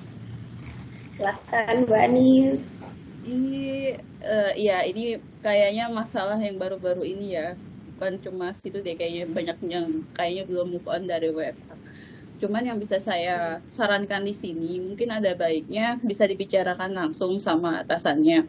Ketika kira-kira seberapa gentingnya sih untuk WFO atau seberapa urgentnya untuk kebutuhan WFO itu tersebut. Tapi pastikan ketika perusahaan itu menegaskan untuk sudah dilakukan WFO, itu kan pasti sudah ada atas pertimbangan tersendiri ya. Seperti itu. Nah, mungkin itu bisa disampaikannya saja ke atasan, apakah ketika kita memaksakan untuk ke WFH, itu akan ada dampak-dampaknya. Kita lihat lagi, apakah mungkin kalau kita dengan memaksakan WFH, diisi udah nggak ada nih dinas dalam kota. Akhirnya nanti nggak gajian gimana? Kan repot juga. Jadi saran saya kita bisa sedikit banyak harus coba menyesuaikan dikit sedikit gitu. Mungkin belum coba untuk WFH 100%, tapi bisa dimulai dengan seminggu 2 kali atau seminggu 3 kali seperti itu sehingga bisa agak lebih terbiasa. Gitu aja sih. Mungkin ada yang mau nambahin. Puji mau nambahin nggak Puji? Saya bacain pertanyaan lagi aja karena masih banyak pertanyaan yang Mbak Ani. Deh. Iya. Lalu ini lanjut ya. Ada pertanyaan lagi dari Kak Herdina Tiorma Amelia dari PGN Solution. Selamat pagi, izin bertanya. 1. Apa perbedaan empati dan simpati? Aku terkadang masih bingung, hehehe. Lalu 2, kalau kita menjadi pribadi yang percaya diri Puji nge-freeze. atau terlalu berani, orang kadang menilai kita apa sih orang bagi ada ya sampai sekarang masih udah. Oke. Yang ketiga katanya healing terbaik kemana ya Mbak? Boleh dong kita diajak katanya gitu. Bisa dijawab Manis. Mungkin kalau mau healing nanti aku juga ikut ya Manis. Iya, terima kasih pertanyaannya Bu Herdina. Jadi untuk yang pertanyaan pertama, apa perbedaan empati dan simpati sepanjang yang saat saya tahu ya, kalau empati itu kemampuan diri kita untuk bisa membayangkan atau membayangkan mengalami terhadap masalah orang tersebut. Jadi misalnya orang tersebut sedang mengalami kesusahan, mungkin ada sanak saudaranya yang meninggal. Kita bisa membayangkan atau bisa merasakan apa yang dirasakan orang tersebut. Namun kalau simpati itu lebih kepada kita cuma kasihan aja, tapi sebenarnya dalam hati kita itu tidak ada rasa merasakan atau memahami orang tersebut. Kita cuma hanya sebatas kasihan aja. Kalau mudahnya seperti itu. Kemudian kalau untuk yang kedua, untuk pribadi yang percaya diri dan berani. Nah, kalau untuk menjadi yang percaya diri dan berani, ini sebenarnya kita perlu ada mungkin treatment kali ya, dibarengi dengan latihan-latihan. Pastikan kalau kita untuk menjadi seseorang itu tidak bisa instan nih. Jadi kita butuh latihan untuk mencoba diawali mungkin percaya diri dengan mengutarakan apa yang kita mau, tapi dengan batas-batas yang sewajarnya. Atau bisa juga berani ini dalam berani hal apa? Berani mengkritisi orang atau berani menyuarakan aspirasi kayak gitu kan. Kita jangan cuma berani mengkritisi orang tanpa tahu batasan-batasannya. Kalau menyampaikan aspirasi pasti kan ada aspirasi yang bagaimana dulu penyampaiannya. Tidak semua aspirasi itu disampaikan dengan yang terlalu frontal seperti itu. Jadi menurutku ini perlu ada latihan-latihan kecil sebelumnya untuk jadi pribadi yang percaya diri. Kalau menurut aku sih begitu. Kemudian kalau healing terbaik, ini kayaknya Bu Nuning yang lebih tahu nih kalau healing terbaik kemana. Karena kebetulan kalau saya healing itu lebih banyak di rumah dibanding keluar. Gitu aja sih. Mungkin Mbak Citra ada yang mau ditambahkan Mbak terkait dengan poin 1 dan poin 2 ini Mbak? Oke, baik. Mungkin saya kebetulan pengajar ya, pengajar. Jadi mungkin membahas teori nih kalau empati sama simpati mungkin. Nah, kalau simpati dan empati bedanya adalah terkait di bagaimana kita memasukkan diri kita ke dalam masalah orang lain gitu ya. Nah, kalau di empati, kita sebagai psikolog memang dituntut untuk melakukan empati. Nah, empati itu yang seperti apa? Empati itu ya tadi, betul yang kata Mbak Anis, bahwa kita mencoba untuk memahami masalah orang lain dan memahami apa yang terjadi pada orang lain. Nah, tapi ada tapinya. Kalau dalam empati, kita diajak untuk melihat secara objektif. Jadi kita tidak terlalu masuk dalam masalah tersebut, kita bisa memahami dan bisa mengerti apa yang terjadi pada mereka. Tapi kita tidak implop di dalam masalah mereka, sehingga kita bisa memberikan masukan yang objektif kepada mereka apa yang terjadi di dalam kehidupan mereka dan bagaimana cara menyelesaikannya. Berbeda dengan simpati. Simpati sebetulnya juga mereka terlibat dalam memahami apa yang dirasakan oleh orang tersebut. Tapi yang menjadi masalah dalam simpati adalah mereka tidak membatasi diri sehingga mereka jadi ikut terbawa dalam masalah itu. Sehingga jadi kalau misalnya sedih, jadi ikutan sedih, jadi ikutan kecewa dan lain sebagainya. Itu yang menjadi pembedanya.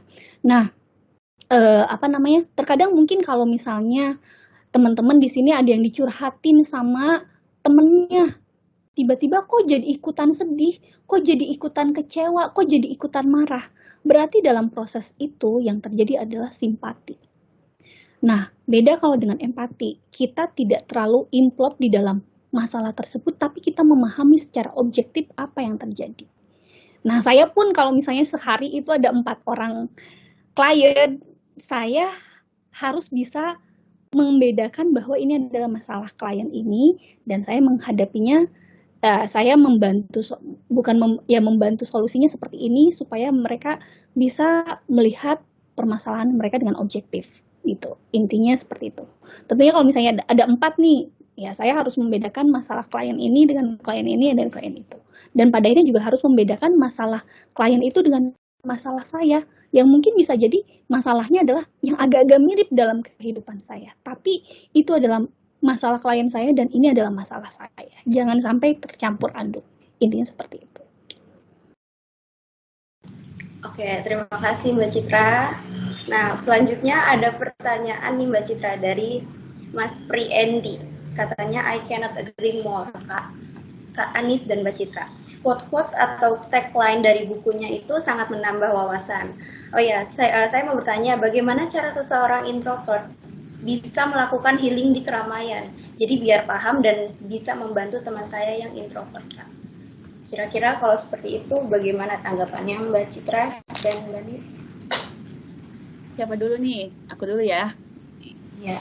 Oke, kalau orang introvert itu kan biasanya memang cenderung punya lebih nyaman di dunianya sendiri, lebih nyaman dalam dunia kesendirian. Jadi kalau menurutku orang introvert bisa nyaman di keramaian. Coba cari keramaian yang mana dulu? Keramaian yang mungkin bisa cari teman-teman yang satu frekuensi atau nyari teman-teman yang satu komunitas dengan hobi yang sama seperti itu. Nah, mungkin dengan keramaian yang seperti itu kita tuh bisa jadi lebih cepat membaur dibanding dengan yang mungkin tidak satu frekuensi atau tidak dengan satu komunitas. Hanya saja kalau misalnya memang misalnya satu divisi seperti itu ya, ada acara keluar terus kita jarang untuk ikut. Nah, itu perlu tanyakan kembali sebenarnya apa alasan kita untuk tidak bisa ikut gitu kan. Apakah karena pekerjaan atau mungkin ada suatu hal yang lainnya atau mungkin karena kita yang menarik diri seperti itu. Kalau kitanya yang menarik diri, mungkin kita bisa belajar untuk apa ya? Coba cari-cari hal yang bisa kita bicarakan dengan di acara tersebut seperti itu. Berusaha untuk bisa nyaman seperti itu. Yang nggak gampang sih, yang nggak gampang karena saya sendiri juga introvert sebenarnya. Yang nggak gampang sih, cuman kita bisa mulai dengan cari orang-orang yang sekiranya satu frekuensi atau satu cocok lah seperti itu. Begitu Pak Pri. Mungkin ada tambahan dari Mbak Citra. Ya, mungkin ya memang manusia itu ada yang introvert maupun ekstrovert. Tapi sebetulnya baik dia mau ekstrovert maupun introvert, keterampilan sosial itu pasti ada sesuatu yang harus dimiliki secara dasar. Kayak tadi Mbak Anis bilang, ya setidaknya kita harus mampu nih menyapa orang lain ya Mbak Anis ya gitu. Jangan sampai karena kita introvert jadinya kita bingung gimana cara nyapa orang lain, gimana cara minta bantuan sama orang lain. Jangan sampai terjebak sama kata introvertnya saja. Karena kemampuan basic keterampilan sosial setiap orang harus memiliki. Tadi bahwa dijelaskan dalam faktor protektif resiliensi bahwa kemampuan sosial atau keterampilan sosial adalah salah satu yang bisa memprotektif. Kalau kita terlalu introvert dan tidak memiliki keterampilan sosial yang basic aja, tentunya kita akan terjebak dalam masalah-masalah secara psikologi. Ya tadi yang dijelaskan oleh Mbak Anis, oke tuh kita bisa mungkin dalam keramaian itu setidaknya nyarilah teman yang mungkin ya sefrekuensi tadi bilang ya, sefrekuensi yang mungkin enak diajak ngobrol, enak diajak ya ngobrol dalam situasi tersebut. Kalau misalnya dia tiba-tiba hilang, ya udah nggak apa-apa, cari lagi yang lain gitu. Nggak usah harus jadi pusat perhatian atau misalnya bisa improving sama orang banyak, ya nggak perlu juga. Tapi setidaknya bisa nyaman di situ ngobrol dengan salah satu, ya oke gitu. Atau misalnya ya mungkin bisa melakukan hal lain, mungkin kalau misalnya nggak bisa ngobrol banyak ya sambil bawa buku itu misalnya ya setidaknya bisa tidak terlihat aneh gitu misalnya. Atau misalnya ya carilah teman yang memang enak untuk diajak bicara dalam kondisi yang mungkin hiruk pikuk banyak orang dan lain sebagainya. Nggak perlu sama banyak orang, cukup beberapa orang aja. Gitu. Mungkin itu ya. Silahkan. Ya, terima kasih. Lalu selanjutnya ada dari Wido, katanya, Kak Anis keren banget reviewnya, sampai mau bertanya, bagaimana menyikapi teman yang menjauh dan tidak mau menjelaskan apa penyebabnya, karena hal tersebut dapat menjadikan kita overthinking, kayak apa ada yang salah dengan saya, atau malah mencari-cari kesalahan sendiri. Salam hidup apa adanya di sini. Silakan. Makasih Mbak Wido. Makasih Mbak Wido. Emang kadang-kadang kita suka dihadapkan dengan situasi seperti itu ya gitu kan. Kita rasanya nggak ada salah-salah apa-apa, tapi kok dia tiba-tiba jauh gitu. Apa karena kita yang terlalu bagaimana gitu kan. Nah, seringkali juga muncul seperti itu sih. Cuman ya daripada mikirin hal itu, aku rasa pertama mungkin coba disamperin dulu. Kalau misalnya dia mau disamperin ya. Kalau nggak disamperin, ditanyakan dahulu apa masalahnya hingga dia menjauh gitu. Kalau misalnya memang pas ditanyakan ada masalah di kita, ya kira-kira kita coba evaluasi diri kita sendiri nih.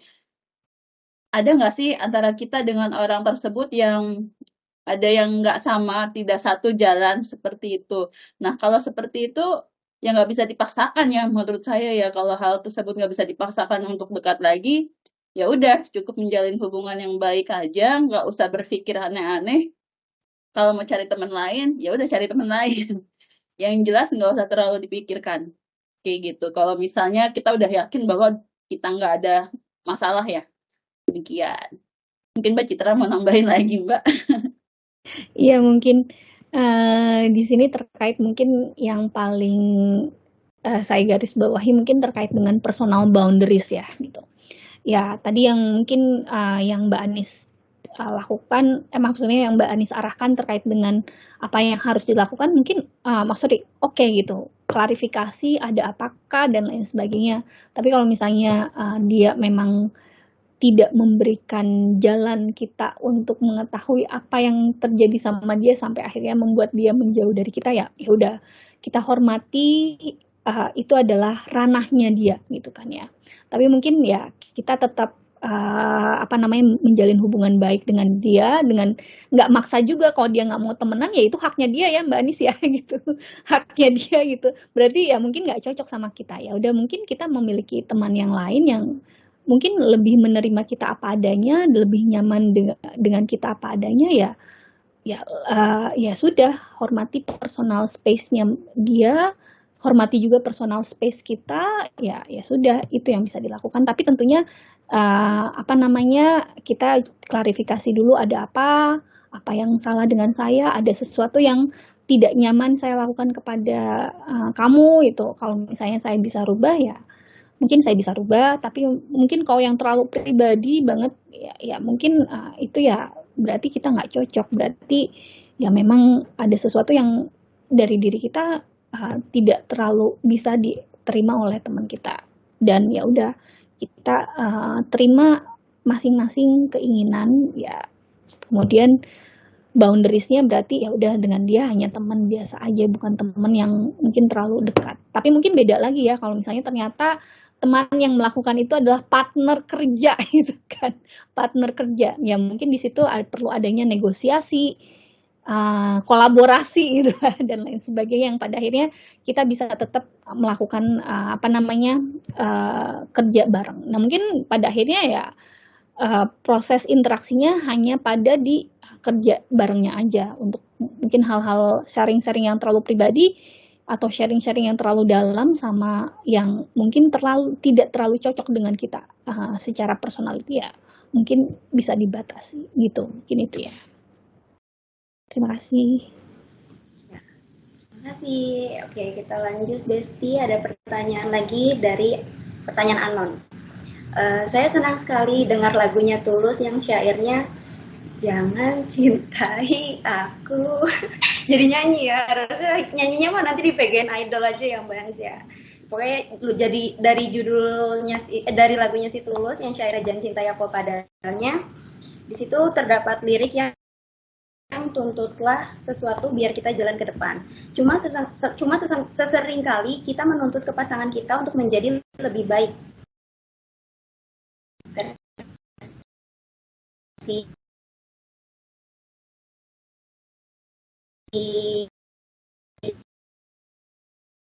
Yang bertanya justru dilihat pasangan. Jadi saya sampai di apa itu menuntut apa adanya. Ya, silakan Mbak Citra. Mbak Anis silakan. Oke, kalau aku ya melihatnya, kalau misalnya terkait dengan pasangan, kita menuntut adanya tipe sempurna dari pasangan, itu kita lihat ada levelnya nih. Kalau misalnya levelnya masih agak di bawah, mungkin kita bisa membicarakan gitu kan, karena kan pada dasarnya kita mendapatkan pasangan atau menikah itu kan untuk menyempurnakan diri kita yang tidak sempurna gitu kan. Ada kekurangan diri kita yang kita temukan kelebihannya ada pasangan. Nah, demikian pasangan pasti ada kekurangannya yang mencari kelebihan di kita. Nah, kalau misalnya masih level bisa dibicarakan, ya dibicarakan saja. Dan tentunya dengan pikiran yang terbuka gitu ya, yang bisa menerima masukan, menerima kritikan segala macam. Namun kalau misalnya udah level yang agak tinggi nih, yang udah nggak bisa dibicarakan kembali, aku rasa mesti dievaluasi kembali gitu kan. Dievaluasi kembali kira-kira sejauh mana kita bisa menerima kekurangannya tersebut. Kalau misalnya ternyata kita udah tidak bisa menerimanya kembali, mungkin kita bisa coba dimediasikan dengan orang lain gitu kan, yang mungkin lebih punya pengalaman dari sisi pernikahan, mungkin konsultan pernikahan segala macam, enaknya seperti apa. Begitu kalau menurut saya. Kalau menurut Mbak Citra gimana, Mbak? Oke, baik. Terkadang ketika kita mendapat jodoh itu complementary ya gitu. Dia suka A, kita suka B. Dia tipikalnya yang keburu-buru, kita tipikalnya yang santai gitu kan ya. Nah, tapi yang menjadi kunci dari proses pernikahan adalah bagaimana memanajemen complementary tersebut gitu. Dan mungkin dengan complementary kita itu tentunya dalam proses menikah kita akan menjadi seseorang yang berbeda dari kita yang sebelum menikah setelah kita menikah dan berinteraksi dengan pasangan kita gitu kan ya. Ya yang diharapkan interaksi itu memang ke arah yang lebih baik gitu. Complementary itu akan ke arah yang lebih baik gitu kan ya. Nah, memang tadi yang dijelaskan dalam lagu Tulus itu ya. Jangan mencintai aku apa adanya, tuntutlah sesuatu itu ya. Ya, dijelaskan juga dalam bukunya ini, dalam bukunya penulis bedah buku kita bahwa relasi itu adalah tanggung jawab dari kedua belah pihak gitu. Nah, berarti di situ istri maupun suami itu memiliki tanggung jawab untuk menjaga gimana supaya relasi ini terus berjalan dengan baik gitu. Jangan sampai jadi kayak autopilot nih gitu. Yang pada akhirnya udah kayak refleks aja, udah nggak ada udah nggak ada emosinya. Ya udah deh gue ngerti lo kayak gitu, lo pengennya gini, ya udah gue lakuin dan lain sebagainya. Udah kayak ya udah lo pengennya gini, ya udah kita jalanin aja. Tapi mungkin ada sesuatu yang perlu misalnya cocokkan kembali, diadaptasi kembali, dibicarakan kembali, yang pada akhirnya mungkin disitulah ada tuntutan yang pada akhirnya menjadikan kita bisa lebih baik dari kita sebelumnya gitu. Nah, tentunya dalam proses menikah itu tuntutan itu tidak akan pernah berhenti. Dia akan terus dinamis mengikuti kehidupan juga. Ketika pola pernikahan satu anak akan berbeda dengan pola pernikahan dua anak. Pola pernikahan dua anak akan berbeda dengan pola pernikahan tiga anak. Pola pernikahan yang sudah memiliki menantu akan beda dengan sebelumnya. Tentunya itu akan selalu dinamis terjadi gitu. Yang tentunya pastinya harus ada proses-proses adaptasi dengan pasangan yang mungkin pola pikirnya berubah karena proses di kantor atau proses ketemu orang di lain hal dan lain sebagainya gitu. Ketika suami sebagai mungkin manajer akan berbeda ketika suami sebagai direktur misalnya. Tentunya itu akan mempengaruhi juga terhadap istri, keluarga dan lain sebagainya. Sikap istri pun mungkin bisa jadi harus berubah dan lain sebagainya. Harus ada yang diadaptasi, intinya seperti itu. Oke, terima kasih.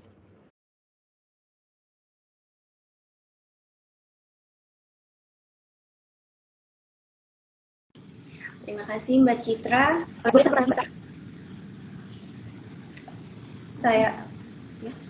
Saya langsung bacakan pertanyaan terakhir dari Kak Wahyuni Dwi Rahmawati.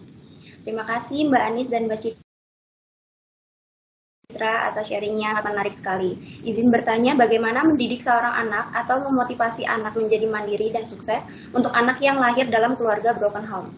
Karena kerap kali anak dalam keluarga broken home menjadi lebih pemberontak, pendiam, dan cenderung menyalahkan keadaan. Bagaimana kita sebagai orang tua dan teman? Bagaimana sikap kita sebagai orang tua dan teman? Mungkin bisa Mbak Citra yang menjawab. Terima kasih. Silakan Mbak Citra. Oke, baik. Proses mungkin rumah yang brok ya. Rumah yang ya makanya mungkin secara relasi hancur. Hancurnya bisa berbagai macam. Mungkin terjadi perceraian atau misalnya salah satu pasangan sakit atau salah satu pasangan kehilangan pekerjaan dan lain sebagainya, itu bisa terjadi itu. Nah, pastinya anak untuk memahami apa yang terjadi dalam prosesnya brok sebuah rumah tangga atau sebuah keluarga itu sulit untuk memahaminya. Pemahaman mereka masih sedikit, kemampuan mereka untuk menghadapi masalah juga masih sedikit, dan ya ketangguhan mereka juga masih ya mungkin belum tentu sudah terlatih gitu. tentunya biasanya dalam proses seperti itu memang anak harus didampingi, terutama untuk memahami apa sih yang terjadi di dalam diri mereka, pergolakan apa yang terjadi di dalam diri mereka. Jangan sampai pergolakan yang terjadi itu diarahkan ke hal-hal yang dia pada akhirnya memiliki asumsi yang salah terkait dengan apa yang terjadi dalam kehidupannya, apa yang terjadi dalam keluarganya dan lain sebagainya. Itu. Nah, tentunya harus didampingi sampai mereka bisa menghadapi apa yang terjadi. Nah, pendampingan ini bisa jadi bisa dari mana saja, bisa dari keluarganya, dari ibunya, bisa dari orang sekitarnya, pamannya, atau bisa jadi kakek neneknya, ataupun misalnya ya yang paling mungkin yang paling luar adalah profesional gitu kan ya, tenaga kesehatan mental profesional. Tapi intinya adalah mereka setidaknya harus dibantu ditenangkanlah kondisi jiwanya ketika menghadapi situasi-situasi yang tidak yang kacau gitu, seperti itu. Jangan sampai dari asumsi-asumsinya yang tidak bisa mereka pahami, tidak bisa mereka cari solusinya, mereka pada akhirnya kebingungan sendiri dan ujung-ujungnya keluarnya menjadi sebuah pemberontakan, menjadi sebuah masalah kesehatan mental dan lain sebagainya. Intinya itu. Terima kasih.